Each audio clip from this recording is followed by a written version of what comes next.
Mike, do you know what week this is? Draft week, baby. This is draft week. There's no better way to kick off draft week than with a trade. You saw the news. We all saw the news. My man, Rob Gronkowski, has come out of retirement. What are your thoughts on this, Mike? What are you thinking about this? This seems like a novelty trade. It's to get people in the seats. Yep. I don't think this does any major effect on either team. I just think this is a point to put people in the seats. Back, Brady, Gronk, duo. Let's get it. I disagree. So from the Patriots' perspective, you had this dude who was worth absolutely nothing to you, and you're getting a fourth-round pick. I think this is a big deal. So for people who didn't know, Gronk came out of retirement today, got traded to the Buccaneers, basically forced his way to Tampa to be with his old boy Tom Brady. Nothing like some nepotism. So Patriots, they're sending a seventh-round pick, and Rob Gronkowski. Bucks are sending a fourth round, which is either going to be pick 117 or 139 to the Patriots. In terms of the implications of the move, I don't really think it makes sense for the Buccaneers. I really don't, because we're gonna look at this chart real quick. We got Gronk's stats. We have his 2018 stats here. The dude played 13 games, 682 yards, 3 touchdowns. Right? I get the stuff on the left. He's a 3-time Super Bowl champ, 5-time Pro Bowler, 4-time First Team All Pro, current WWE champion. I don't know what he's gonna do with the belt. But those were his numbers 2 years ago. I don't know if this man's been training. I don't know what he's been doing. He looks a lot thinner now, and you're trading him. You're bringing him in, and you're basically replacing my man OJ. How are they replacing OJ Howard, Mike?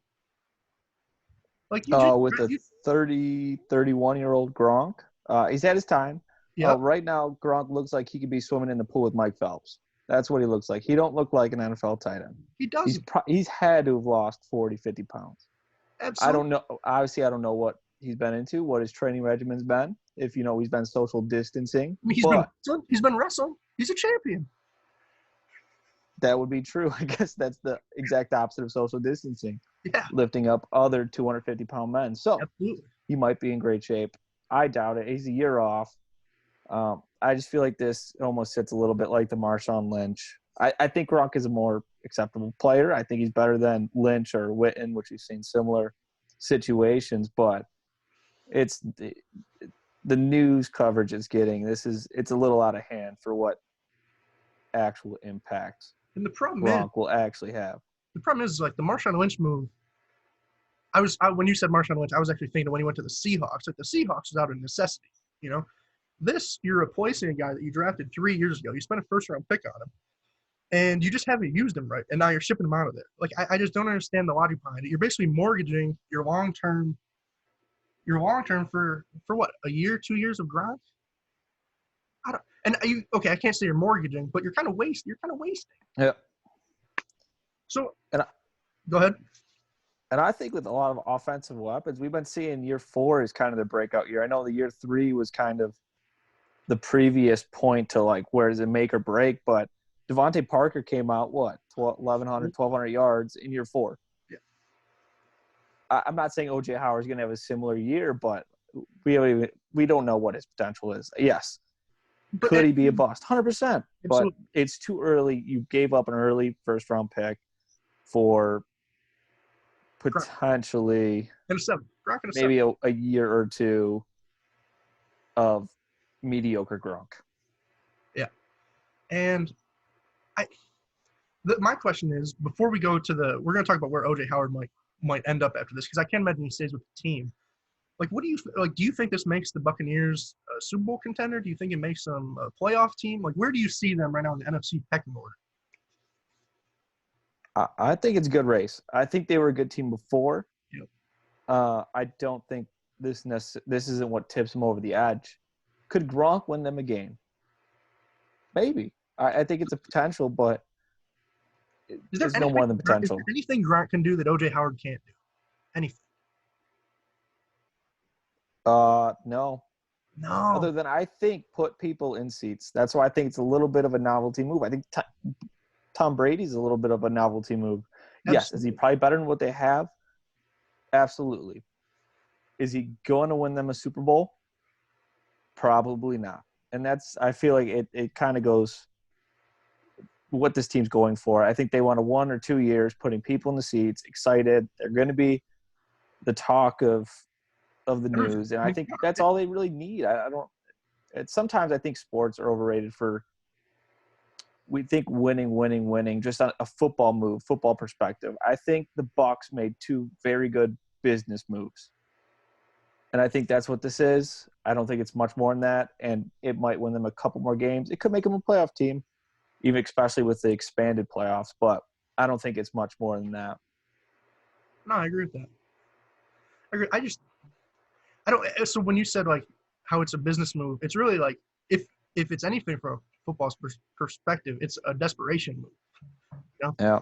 It's grasping at what this Patriots dynasty had, and you're just trying to bring in, you're trying to like milk out the last 2 years of it, 1 2 years of it, and I don't know. I mean, of course, Tom Brady's going to be an upgrade over Jameis in the sense that he's not going to have 30 turnovers, but I mean, I don't know, man. All right, so the transition though, I think the most important part of the move is where does OJ Howard go? So some potential destinations. I'm gonna put them all up, and then we'll kind of talk through them real quick. We got the 49ers, the Cardinals, Panthers, Packers, Texans, Bengals, and of course the Patriots. Of these 7 teams, I kind of went through each one of them, and outside the 49ers, who have George Kittle, obviously, but they've been tied kind of in some rumors. These teams really don't have tight ends right now, really none of them. So of these 6 or 7, which one do you think OJ would be the best fit for? I want to say it's best fit. Just the first one on my mind when I thought of OJ Howard being traded, I thought the Bengals. I thought he'd be a good weapon for potential future quarterback, likely future quarterback, 100% future quarterback, Joe Burrow. I think he's a vertical threat, which we haven't really seen. I'm not sure that's how I'd use him. I try to hit him on the underneath routes. I try to hit him lined up on linebackers, some short routes, get Joe Burrow in the game. I think he helps. And where he's probably the most underrated is pass and run protection. Yep. I don't think people really realize how important that is in a tight end. And it doesn't show up on the stat sheet, but I think it's a good place for him to start. They have some other weapons, AJ Green. It's a really good situation. Really good situation. I think it's a good situation. Tyler Boyd, John Ross, a decent line. I mean, you got like Jonah Williams, Michael Jordan, Billy Price. You just signed Xavier Su'a-Filo. Like, you got some weapons there. And I mean, OJ Howard, he would add a dimension to that offense that they don't have. Because who's their starting tight end right now? Tyler Kroft? That's not. I believe so. CJ Uzoma? Game changers right there. See, I thought a couple. Well, I actually thought New England would be the best option. I thought this was OJ for Gronk trade straight up. Because I mean, New England just lost. I would say they lost Ben Watson, but I don't know if that's a loss. I mean, my man. He ever since he chased down Champ Bailey in 2006, I don't know if he's done anything. Like, so you lost him. I thought OJ would have been a perfect replacement to kind of give whoever is going to be their quarterback next year a safety blanket. I mean, Bill O'Brien likes making ignorant trades. I think he could maybe make a good one if he wanted to here. Replace Darren Fells. I mean, what else do we got? Like Green Bay, Jace Sternberger. I think you could upgrade. Carolina, Ian Thomas. That's probably the least likely one of all these because, I mean, I don't know if Ian Thomas is going to replace Greg Olsen, but I think OJ could do a nice job having a 1-2 combo. And then the Cardinals, I mean, we're just acquiring every weapon we can for Kyler, so I put them on the list. But I do agree that the Bengals are probably the best one. So other than that, you got anything else? No, I think that should be – I think we hit it. I think we hit it. So we don't really have an outro. This is our first video. So all I'm going to say is tomorrow we're probably going to have a mock draft coming up, and then from there on out having a decent amount of draft coverage. So if you guys – I say you guys like anyone's going to watch this. But if you guys want to leave a like, subscribe, turn your notifications on, whatever, and we'll see where this goes, all right? Peace out, guys. Doses.